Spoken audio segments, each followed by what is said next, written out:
Vamos para as informações. Antes eu peço para você se inscrever no canal também, dar o like no vídeo, ativa a notificação, compartilha o vídeo com os amigos, com as amigas e vamos ajudar o canal a crescer cada vez mais. Conto com a sua colaboração. Qualquer ajuda será super bem-vinda. Informações, vamos lá. Informação, vou começar sobre a política do Flamengo. Alguns sócios questionaram a CPE, que é a Comissão Eleitoral do Flamengo, sobre a atuação da chapa de Rodrigo Dunche, que, segundo esses sócios, vem utilizando a máquina, ou seja, utilizando o clube, rede social, o próprio clube, a Gávea, a seu favor, principalmente pela utilização da imagem do presidente Rodolfo Landim em faixas, banners e camisas, numa flagrante tentativa de induzir o sócio a erro, pois o Landim não é candidato. A CPE decidiu favorável aos sócios. Com isso, a CPE notificou a chapa do Rodrigo Dunche, através do seu representante legal, o Diogo Lemos, que inclusive é VP de gabinete atualmente no Flamengo, para que tais arbitrariedades fossem imediatamente corrigidas. Então, esses sócios tiveram ganho de causa. Agora, se isso será feito ou não, aí a gente só vai ver com o tempo. Lembrando, eleição é dia 9 de dezembro, no dia seguinte ao término do Campeonato Brasileiro. Por falar em Campeonato Brasileiro, o Flamengo poderia estar disputando. Eu não boto o Flamengo na briga pelo título. Matematicamente dá. Eu sei que dá, mas eu não acredito. Espero queimar minha língua, que chegue lá no dia 8 de dezembro, Flamengo campeão. Mas eu não acredito de verdade. Eu acho que está entre Botafogo e Palmeiras, nem o próprio Fortaleza eu acredito mais. Por falar em Botafogo, hoje o técnico Arthur Jorge do Botafogo convocou uma entrevista coletiva, algo que não acontecia há muito tempo, na véspera de um jogo. Eu assisti essa entrevista coletiva, até demorei a gravar esse vídeo por conta disso. Vários momentos ele enfatiza que o time está bem mentalmente. Quando começa a fazer isso, é porque o time não está bem mentalmente, pelo menos é a minha opinião, lembrando que a gente vive numa democracia. Se você, botafoguense, pensa diferente, não adianta nada reclamar, me xingar. Fato é que, nitidamente, na última partida, a gente pôde ver os jogadores do Botafogo muito nervosos, ansiosos. Se é por conta de 2023 ou não, eu não sei, mas que estão nervosos e ansiosos, estão. E isso só me faz lamentar mais a postura do Flamengo em relação ao Campeonato Brasileiro no início, não com o Felipe Luiz. A forma como o Campeonato Brasileiro foi tratado por essa diretoria do Flamengo, juntamente com a comissão técnica do Tite. Eles, não vou falar aqui, porque muita criança me assiste, mas de fato eles não estavam nem aí para essa competição. Se tivesse dado um pouquinho mais de valor, o Flamengo estaria brigando com o Botafogo e Palmeiras por esse título. Mas não adianta falar de passado, como diz o Cristiano Ronaldo, é viver o presente. O passado já foi e o futuro a Deus pertence. Vamos lá, vamos falar de mais informações. Hoje, Flamengo e a Prefeitura do Rio de Janeiro assinaram, na manhã de hoje, dessa segunda-feira, um termo de compromisso para viabilizar a construção do estádio no gasômetro com o uso do potencial construtivo da Gávea. O clube estima obter cerca de 500 milhões de reais com o CEPAC, que é o Certificado de Potencial Adicional de Construção da sede rubro-negra. O valor total do estádio está estimado em aproximadamente 2 bilhões. Então, mais um passo sendo dado para a construção do estádio próprio do Flamengo. Se essa gestão está usando como algo eleitoral, eu como flamenguista, assim, na boa, eu quero ver o estádio, de verdade. Agora, como será feito, a gente vai ver ano que vem. Se essa diretoria está prometendo e não vai cumprir, acho pouco provável. A ver como é que será no próximo ano, porque a gente vai ter muita coisa acontecendo.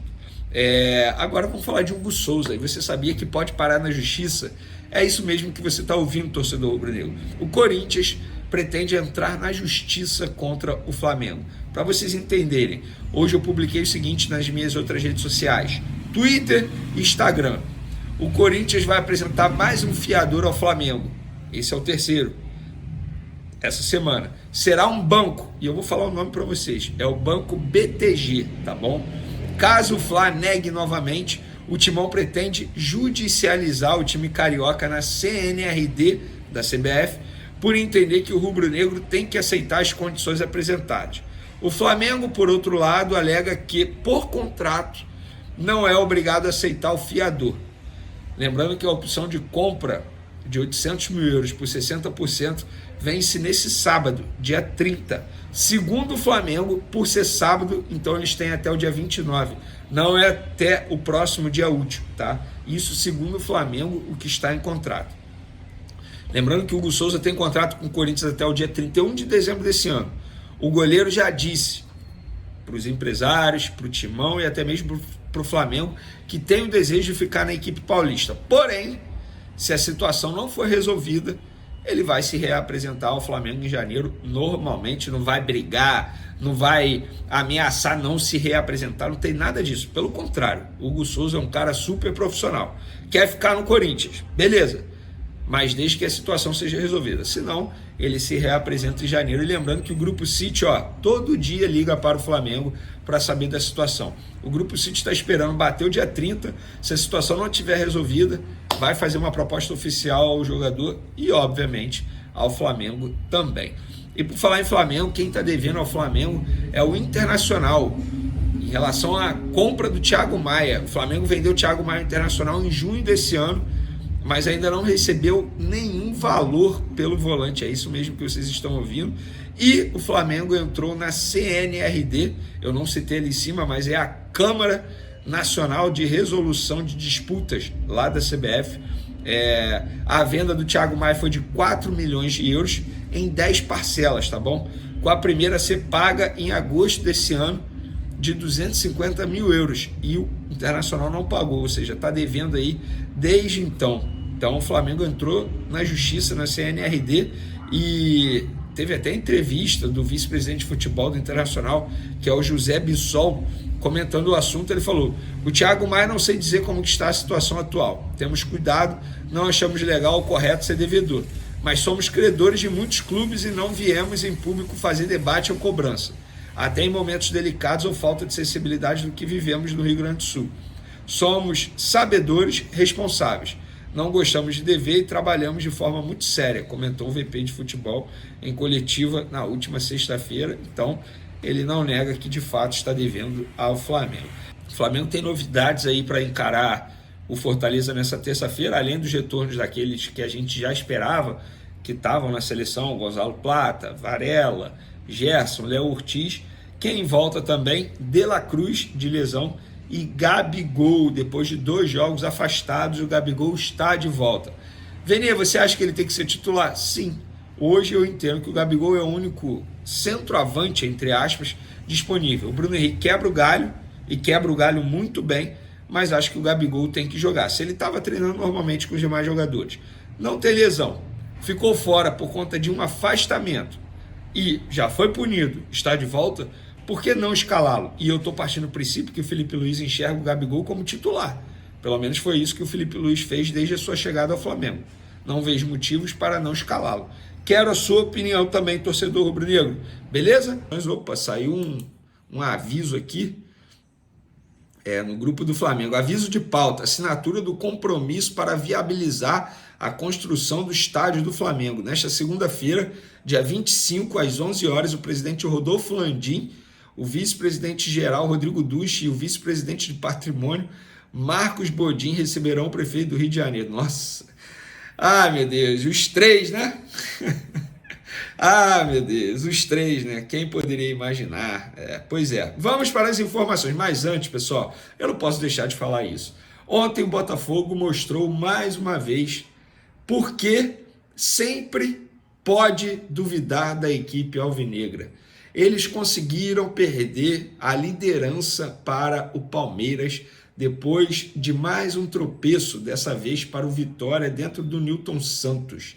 E na boa, pessoal, é porque eu não posso botar os vídeos, as imagens aqui por conta de direitos de transmissão, mas nitidamente os jogadores do Botafogo estão sentindo a pressão, estão carregando aquele espírito de 2023, embora no time titular hoje não tenha nenhum, mentira, tem um jogador só, que é o Marlon Freitas, que estava na temporada passada. Esse ano vários jogadores chegaram, ou seja, um time titular totalmente diferente, mas parece que está no espírito, no ambiente, na alma do Botafogo, esse sentimento de pressão o tempo todo, eles não estão sabendo lidar. Na imagem tem Alex Telles, um jogador super experiente, rodado, seleção brasileira, roendo a unha ainda no primeiro tempo, desesperado.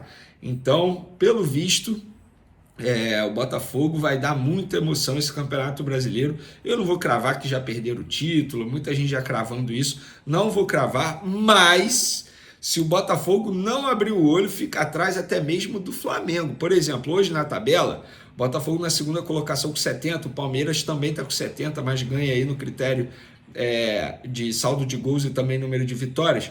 O Flamengo joga terça. Se vencer o Fortaleza, chega a 65, fica 5 pontos atrás do Botafogo. E aí na próxima rodada, Botafogo e Palmeiras, eles se enfrentam, Flamengo encara o Internacional, jogo difícil, mas é no Maracanã. Depois, o Botafogo pega o Internacional, o Palmeiras pega o Cruzeiro e o Flamengo vai pegar o Criciúma. Dá para o Flamengo ganhar mesmo jogando fora de casa. E na última rodada, o Flamengo finaliza pegando vitória no Maracanã. O Palmeiras vai pegar o Fluminense no Allianz Parque e o Botafogo vai receber o São Paulo no Newton Santos. Não é exagero dizer que o Flamengo pode terminar na frente do Botafogo. Pois é, cara, seria a segunda maior pipocada da história. Ano passado foi a maior pipocada da história do Campeonato Brasileiro. Sem sombra de dúvida, o que o Botafogo protagonizou na temporada passada foi um vexame, foi horrível. Esse ano, embora a distância tenha sido menor, mas a forma como foi é uma pipocada, porque o Botafogo não ganhou do Cuiabá em casa, não ganhou do Criciúma em casa, não ganhou do Vitória em casa, não ganhou do Atlético Mineiro jogando com a mais durante o segundo tempo inteiro. Então, vou te falar, é aquilo, né? Sempre pode duvidar do Botafogo, incrível. Vamos para mais uma informação, por quê? O Paparazzo Rubro-Negro ele participou do podcast Mundo GV. E no meio dessa participação dele, ele falou o seguinte, abre aspas, vou fazer uma revelação. Eu conversei com o Rodolfo Landim em um hotel no Uruguai e ele falou que o sonho de consumo dele para o ataque do Flamengo é o Caleri do São Paulo. Gente, eu gosto muito do futebol do Caleri, muito mesmo, assim. Eu sempre elogio, quem me conhece, quem conversa comigo aí no dia a dia, na resenha sobre o futebol, eu falo, cara, eu gosto muito do Caleri, jogador argentino, brigador, embora ele não seja um centroavante que faça muitos gols, mas ele é brigador, faz bem a parede, faz bem o pivô, eu gosto dele. Agora, sonho de consumo, eu não considero o Caleri como sonho de consumo. Perfil sonho de consumo. Na boa, sonho de consumo tem vários outros pelo mundo aí, eu não vou ficar citando aqui. O Cristiano Ronaldo seria o meu sonho de consumo para ser centroavante do Flamengo. O Caleri eu não considero. Jogador de 31 anos, tá no São Paulo, ele tá há muito tempo lá, cara.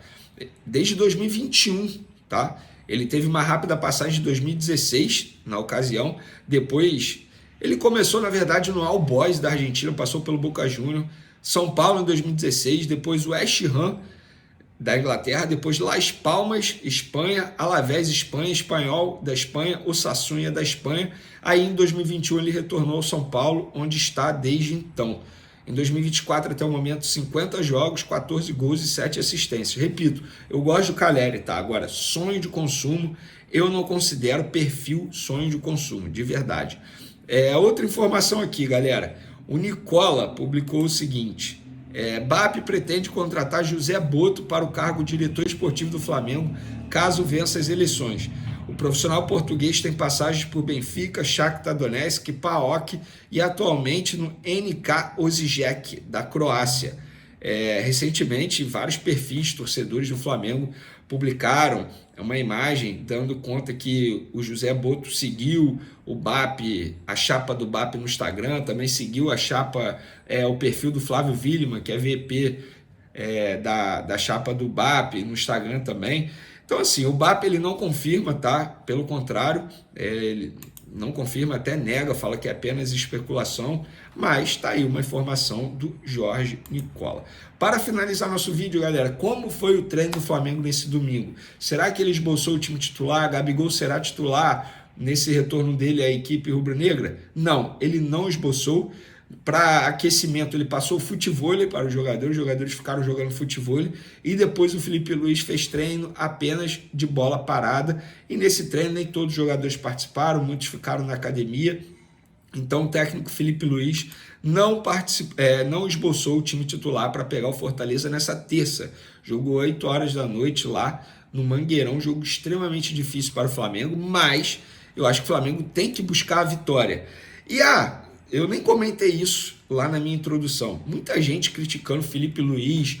Se o Felipe Luiz não tivesse dado mole, o Flamengo estaria disputando o título. Gente, o Felipe Luiz não deu mole. Para mim, o único erro dele no Campeonato Brasileiro foi quando ele permitiu o Davi Luiz cobrar o pênalti e não o Alcaraz. Para mim foi o único erro dele. Mas teve o gol no finzinho que o Flamengo levou contra o Internacional. Gente, não foi culpa do Felipe Luiz. Foi uma falha individual, infelizmente, do Everton Araújo, que estava jogando muita bola. Não dá para botar a culpa no Felipe Luiz.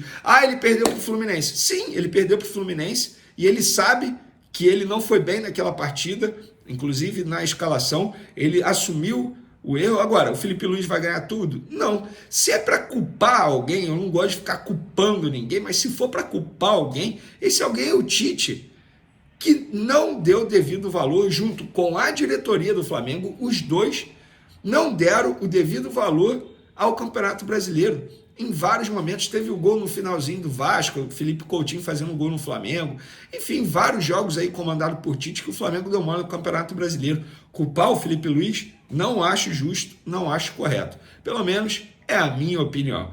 Na tarde desta segunda-feira, durante o embarque do Flamengo para Fortaleza, o diretor executivo do clube, Bruno Spindel, esclareceu os motivos para a nova recusa da garantia bancária oferecida pelo Corinthians na negociação pelo goleiro Hugo Souza. Emprestado ao Timão até o fim do ano, Hugo tem gerado debates entre as diretorias. Spindel explicou que a recusa se deu pela exigência do Flamengo de uma garantia mais sólida e confiável, ressaltando a postura criteriosa do clube. Segundo Spindel, a garantia apresentada pelo Corinthians, que veio do banco da Ecoval, não atendeu aos critérios estabelecidos pelo Flamengo. A negativa ocorre em meio a preocupações geradas por experiências anteriores, como no caso do lateral Mateuzinho, quando a empresa Brax, fiadora da negociação, não conseguiu cumprir as expectativas financeiras. O diretor justificou a postura do Flamengo ao destacar a necessidade de proteger os interesses do clube. Estamos sendo muito criteriosos porque é justo. A garantia do Mateuzinho, por exemplo, gerou um atraso de receita. Era esperado um valor de mais de 8 milhões de reais ainda neste ano, mas o pagamento foi adiado para o ano que vem. Não é algo que queremos repetir, explicou Spindel. O dirigente também negou que o Flamengo esteja dificultando a negociação com o Corinthians para aumentar o valor do negócio. Ele afirmou que o rubro-negro está apenas exigindo o cumprimento dos termos contratuais. Não estamos dificultando nada. Estamos apenas cumprindo o contrato. O que acontece é que alguns clubes brasileiros têm a prática de não honrar contratos em compras de jogadores emprestados. Isso é uma inversão de valores. O Flamengo, com seus princípios éticos e morais, não faz isso e espera o mesmo das outras partes. Ponto. Além disso, Spindel revelou que o Flamengo já recebeu sondagens de outros clubes interessados em Hugo Souza, mas reiterou que a prioridade segue com o Corinthians até o próximo dia 30 de novembro. O dirigente destacou que, caso o pagamento à vista ou a garantia de um banco de primeira linha não seja apresentada, o goleiro poderá ser reintegrado ao elenco rubro-negro ou negociado com outra equipe a partir de 2025. Temos contatos e sondagens, mas até 30 de novembro o Corinthians tem o direito de exercer a opção de compra.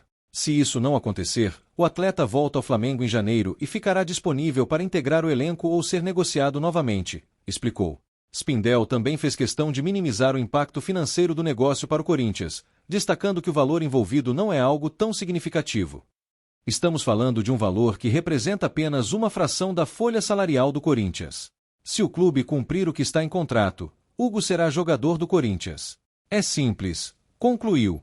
Agora, o futuro de Hugo Souza depende de um desfecho positivo nas negociações. Enquanto isso, o Flamengo mantém sua posição firme, buscando preservar seus interesses e reforçando sua postura ética no mercado de transferências. O prazo final se aproxima, e o rubro-negro aguarda uma definição para decidir os próximos passos na carreira do jovem goleiro.